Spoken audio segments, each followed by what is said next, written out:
शिवणकर साहेब पंच म्हणून आहेत आणि धानोरा वर्सेस इकडे कुरखेडा कुरखेडा वर्सेस धानोरा रस्सीखेच महिला कर्मचारी।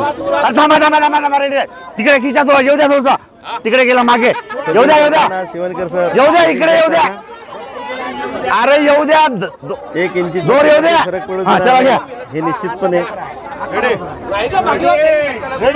रेडी हा रेडी हो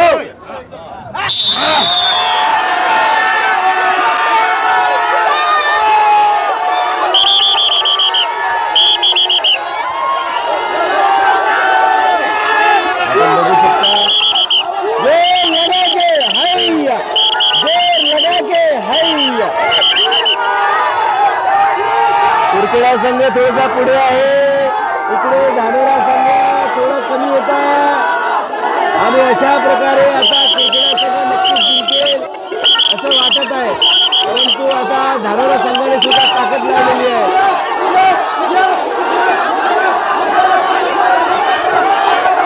काय होतं इकडे कुरखेडा संघ सुद्धा खूप जोराने ताकद लावून हा माझा तालुका आहे, बघूया कोणता संघ जिंकतो।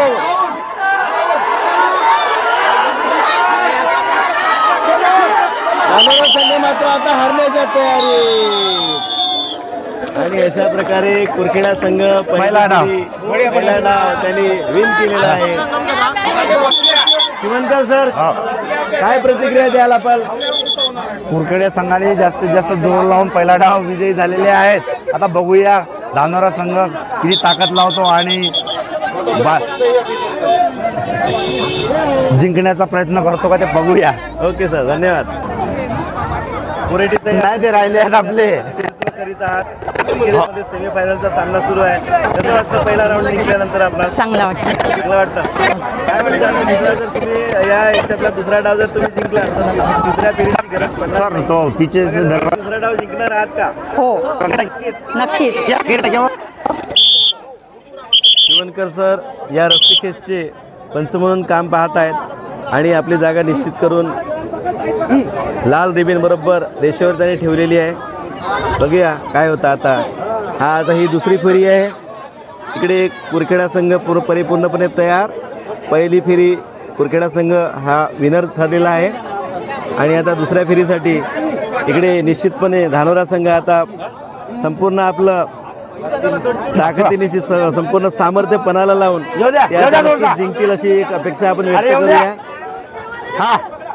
हा चलो रेडी। दोन्ही तालुके विशेष म्हणजे ज्या तालुक्यातून माझा जन्म झाला धानोरा तालुका आणि ज्या ठिकाणी मी काम करतोय ते माझा हा कुरखेडा तालुका। बघूया काय होतं।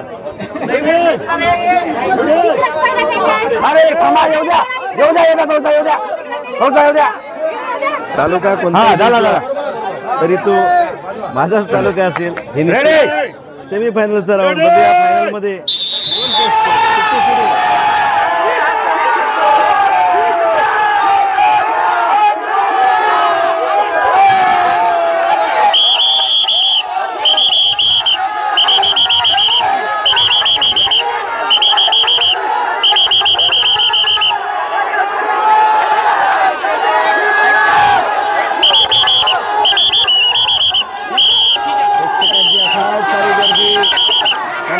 प्रबलन देताना संपूर्ण प्रेक्षक इकडे संघ एक ताकद लावताना बघूया काय होतं।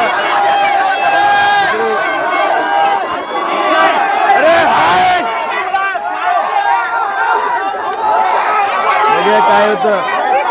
मधली रेषा आहे, या मधल्या रेषेला जो पार करेल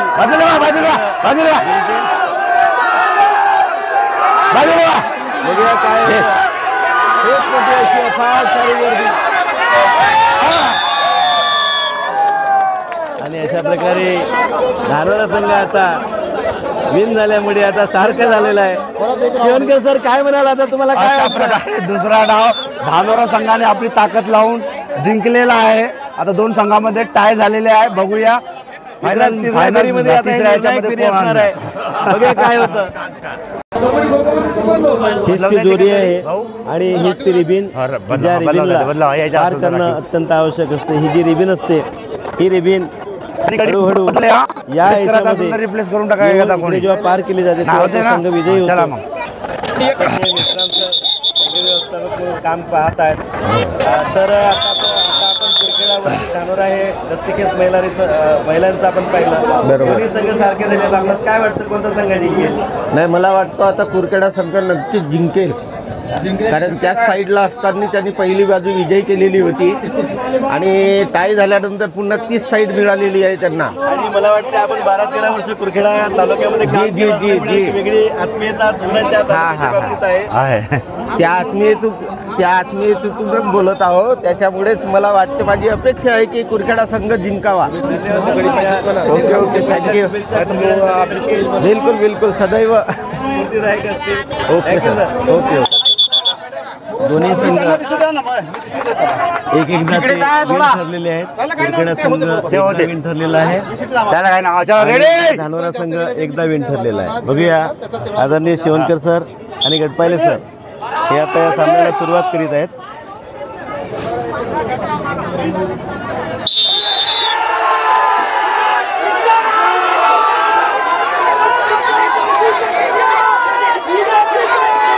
लगाओ ताकद. जय बजरंगबली, जय बजरंगबली. आणि अशा प्रकारे कुरखेडा संघ विन ठरलेला आहे. शिवणकर सर काय म्हणता? काय वाटलं आपणास? कुरखेड्या संघाने आपली ताकद लावून विजय खेचून आणलेला आहे, त्याबद्दल ते विजयी संघाचे अभिनंदन. आणि मगाशी ज्या प्रकारे आमच्या मेश्राम सरांनी म्हटलं होतं की नक्कीच कुरखेडा संघ हा विन ठरेल आणि निश्चितपणे आपल्या शुभेच्छा सर कुरखेडा संघासाठी कामी पडलेले आहेत. आपली गेसिंग तीच होती सर आणि योग्य झाली. धन्यवाद. आणि दुसरी गोष्ट म्हणजे कुरखेडा संघाचे आपले शिवणकर साहेबांचं धन्यवाद.